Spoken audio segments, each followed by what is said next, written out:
2024 సార్వత్రిక ఎన్నికల్లో భాగంగా శ్రీకాకుళం జిల్లాలోని హోమ్ ఓటింగ్ ప్రక్రియ అయితే ప్రారంభమైంది. ఇందులో భాగంగా నేడు శ్రీకాకుళం జిల్లాలోని ఏపీహెచ్బి కాలనీలోనైతే ఒకరు ఓటింగ్ తీసుకునే ప్రక్రియకి అయితే వచ్చారు. అయితే ఇందులో భాగంగా అసలు ఎటువంటి ప్రక్రియని ముందుగా చేయాల్సి వస్తుంది, ఏ ఏ ఫామ్స్ నింపుతారు, అలాగే ఈ ఓటింగ్ ఎవరెవరు రాలేని వారు ఉంటారు, ఎటువంటి వారికి ఇది వర్తిస్తుంది అనేది విషయం అయితే మాత్రం ఇక్కడ ఆఫీసర్ ఉన్నారు, వారి మాటలో తెలుసుకుందాము. అసలు ఎటువంటి వారు ఈ ఓటింగ్ ప్రక్రియకి అయితే అసలు రాలేరు, అంటే ఈ పోలింగ్ కేంద్రం వద్దకి రాకుండా ఓటింగ్ తీసుకునే ఈ సువిధాన్ని ఏమంటారు ఏంటనేది మాత్రం మనతో పాటు కృష్ణారావు గారు. అసలు ఏంటి మీరు ఇక్కడ వచ్చారు, ఈ ఓటింగ్ ప్రక్రియ ఏదైతే ఉందో దీన్ని ఏ విధంగా మొదలు పెడతారు, దీనికి అసలు అప్లై చేసుకునే విధానం ఏంటి కొంచెం చెప్పగలరా?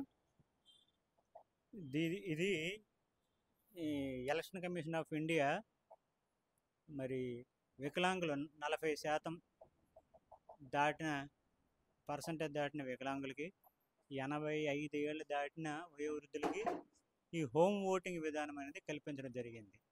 వారికి కన్వీనియన్స్గా పోలింగ్ స్టేషన్కి వెళ్ళి ఇబ్బంది పడకుండా వారు ఎక్కడ ఉంటారో వాళ్ళ ఇంటి దగ్గరికి వెళ్ళి మేము కొంత పోలింగ్ సిబ్బందికి నియమించి అక్కడే వాళ్ళ ఇబ్బంది లేకుండా హోమ్ ఓటింగ్ ఈ విధానం కల్పించబడ్డది. దీనికి ఏంటంటే వాళ్ళు ముందుగా అప్లై చేసుకోవాలి.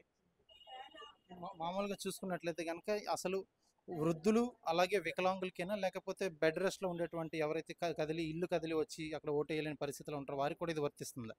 ఇప్పుడు బెడ్ రెస్ట్ కింద మాకు ఇవ్వలేదండి. ఓన్లీ 85 అండ్ 40% దాటిన వికలాంగులకి మాత్రమే ఇప్పుడు ఇవ్వడం జరిగింది.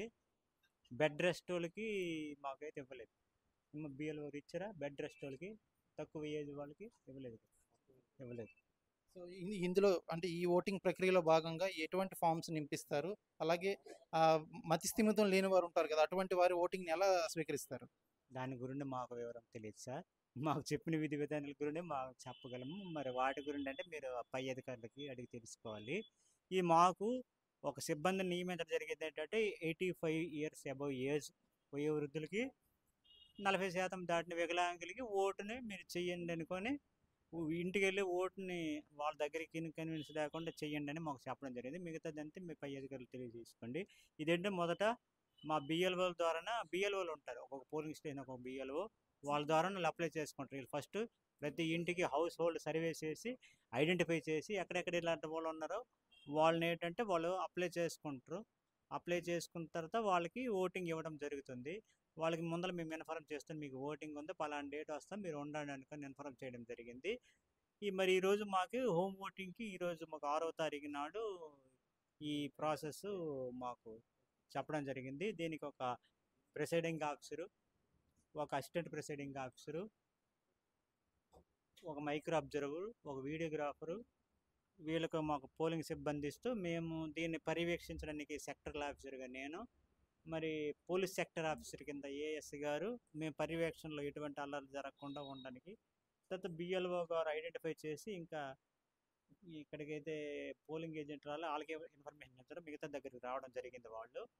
వీళ్ళందరి సమక్షంలో ఆ మొత్తం మెటీరియల్ అంటే ఇప్పుడు మాకు ఈవీఎం ద్వారా ఇప్పుడు మనకు ఓటింగ్ జరుగుతుంది, కానీ వీళ్ళకి ఏంటంటే పోస్టల్ బ్యాలెట్ ఇవ్వడం జరిగింది. 2 పోస్టల్ బ్యాలెట్, ఒకటి పింక్ ఒకటి గ్రీన్ సైజ్ ఇవ్వడం జరిగింది. గ్రీన్ ఏంటంటే రిప్రజెంటేటివ్ ఫర్ హౌస్ హెచ్ఓపికి అంటే పార్లమెంట్కి, ఆ పింక్ సీట్ ఏంటంటే అసెంబ్లీకి ఇవ్వడం జరిగింది. అందులో అభ్యర్థుల పేర్లు గుర్తులు ఉంటాయి. ఆ క్యాండిడేట్కి దగ్గరలో ఆ పోలింగ్ ఒక క్యాబిన్ కూడా ఇవ్వడం జరిగింది. సీక్రెసీ ఆఫ్ ఓటింగ్ ఇక్కడ కూడాను, అక్కడ వెళ్ళి ఆ క్యాండిడేట్ ఓటు కాస్ట్ చేస్తాడు. ఇన్ కేసు వేయలేని పక్షంలో వారికి కంపెనీ కూడా ఇవ్వడం జరిగింది. మాకైతే అలాంటి పరిస్థితి రాలేదు. వాళ్ళు స్వచ్ఛందంగా ఓటు చేస్తారు. ఆ యొక్క ప్రొఫార్మాలో మేము పెట్టి మేము సబ్మిట్ చేస్తాము. అది మళ్ళీ లెక్క పెట్టుకోవడం జరుగుతుంది. ఈ విధంగా అయితే ప్రజలకు ఇన్కన్వీనియన్స్ లేకుండాను ఇలాంటి ఎవరైనా ఇబ్బంది సెక్షన్స్ ఉన్నారో మంచి ప్రాసెస్ ఇలాగే మాకు అప్లై చేసుకుంటారు. కాబట్టి ఈ విధంగా మేము అందరి సమక్షంలో మీరు అందరు చూస్తారు. అంటే ఈ సీక్రెసీ ఓటింగ్ అనేది మీరు ఏ విధంగా, అంటే కియోస్క్లు ఏమైనా పెట్టి సీక్రెసీ ఓటింగ్ అనేది తీసుకుంటున్నారా? ఓకే ఓకే అటువంటి వాటిల్లోని అసలు ఏమైనా కొంచెం మెంటల్ డిజబిలిటీ ఏదైనా ఉంటే వారి ఓటుని వారి కుటుంబ సభ్యుల ద్వారా తీసుకుంటారా, లేకపోతే వారి ద్వారా తీసుకోవడం జరుగుతుంది? వాళ్ళ కుటుంబానికి ప్రయారిటీ ఇస్తాం. కంపెనీ అంటే ఫస్ట్ ప్రయారిటీ కుటుంబమే కదా, వాళ్ళకి వాళ్ళ ఆలన పాలన చూసేది కుటుంబమే కాబట్టి ఫస్ట్ ప్రయారిటీ కుటుంబం ఇస్తారు. ఇంకా వాళ్ళు ఎవరిని అండర్ చేస్తే నెక్స్ట్ వాటర్ ఇష్టం, water himself is the decider. మొత్తం దీనికి ఎంతమంది సిబ్బంది, అసలు ఎన్ని గంటలకి మొదలు పెడతారు, ఎన్ని గంటలకి క్లోజింగ్ అనేది ఏమైనా ఉందా మీకు? సేమ్ అదే పద్ధతిలో ఓటింగ్ ఏ టైంకి జరుగుతుందో అదే పద్ధతిలో ఆ టైంకి. అంటే మొత్తం ఇప్పుడు సెక్టర్ ఆఫీసరు, బిఎల్ఓ మీతో పాటు ఇంకెంతమంది ఇక్కడికి వచ్చి ఓటింగ్ తీసుకోవడం జరుగుతుంది పోలీసు వారితో కలిపి? పోలీసు వారికి దీనికి ఎలక్షన్ మేము దీని అంత ప్రాసెస్ని మేము అబ్జర్వ్ చేయడం జరుగుతుందండి. సెక్టర్ ఆఫీసరు కనుక దీనికి పోలింగ్ పర్సనల్ ఉన్నారు, presiding officer, assistant presiding officer, next దీనికి ఒక అంత చేయడానికి ఒక అనాలిసిస్ రాయడానికి మైక్రో అబ్జర్వర్, దీని అంతా ఎలా జరుగుతుందో వీడియోగ్రాఫర్ కూడాను, వెబ్కాస్ట్, ఈ మెయిన్ 4 పోలింగ్ పర్సనల్, దాంతోపాటు ఒక సెక్టర్ ఆఫీసరు, ఒక పోలీస్ సెక్టర్ ఆఫీసరు, ఒక సెక్యూరిటీ పర్పస్ దీన్ని అంతా అబ్జర్వ్ చేయడానికి, వాళ్ళకి సరైన డైరెక్షన్ ఇవ్వడానికి, ఈ గైడ్ లైన్స్ ఇవ్వడానికి ఒక దాంతో పాటు మైక్రోగా బిఎల్ఓలో ఒకరు ఉంటారు.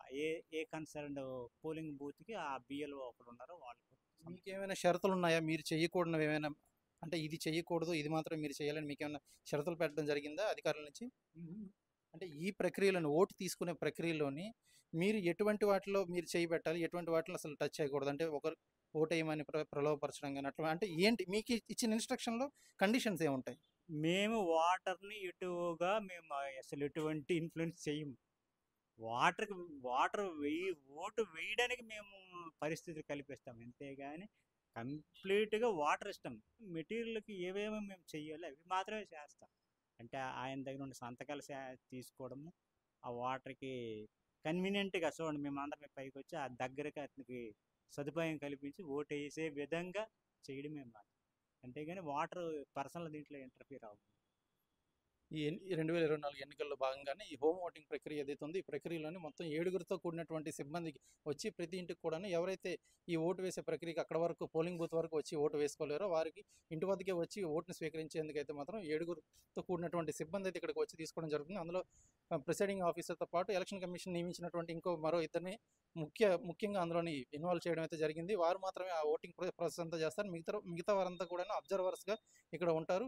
ఎటువంటి గొడవలకి కానీ దేనికి తావు లేకుండా ఒక పోలీస్ అధికారిని కూడా ఇక్కడ నియమించడం జరుగుతుంది. ఇందులో భాగంగానే పింక్ స్లిప్ అలాగే గ్రీన్ స్లిప్ రెండు కూడా, ఒకటి పార్లమెంట్కి ఇంకోటి అసెంబ్లీకి వెళ్ళేలాగా ఎటువంటి ఇన్వాలిడ్ ఓట్స్ కూడా అవ్వకుండాను ఆ ప్రొసీడింగ్ ఆఫీసర్స్ ఎవరైతే ఉన్నారో వారైతే దగ్గరుండి ఈ ఓట్ ప్రక్రియను అయితే తీసుకుంటున్నారు. అలాగే మతిస్థిమితం లేని వారు ఎవరైతే ఉంటారో వారిని మాత్రం ఎవరిని ఎండోర్స్ చేస్తారంటే పేరెంట్గా ఎవరైతే ఉంటారో వారే ఆ ఓటును అయితే ఎంచుకొని ఎవరికైతే ఓటు వేయాలనుకుంటున్నారో ఆ ఓటు కూడా పేరెంట్స్ ద్వారానే వేస్తారు. ఇది ఇప్పటివరకు హోమ్ ఓటింగ్ ప్రక్రియలో భాగంగా జరుగుతుంది. వీడియో జర్నలిస్ట్ రామకృష్ణతో సురేష్, RTV, శ్రీకాకుళం. మరిన్ని వీడియోస్ కోసం ఛానల్ ని సబ్స్క్రైబ్ చేయండి, లేటెస్ట్ అప్డేట్స్ కోసం వాట్సాప్ ఛానల్ ని ఫాలో చేయండి అండ్ లింక్ డిస్క్రిప్షన్ లో ఉంది.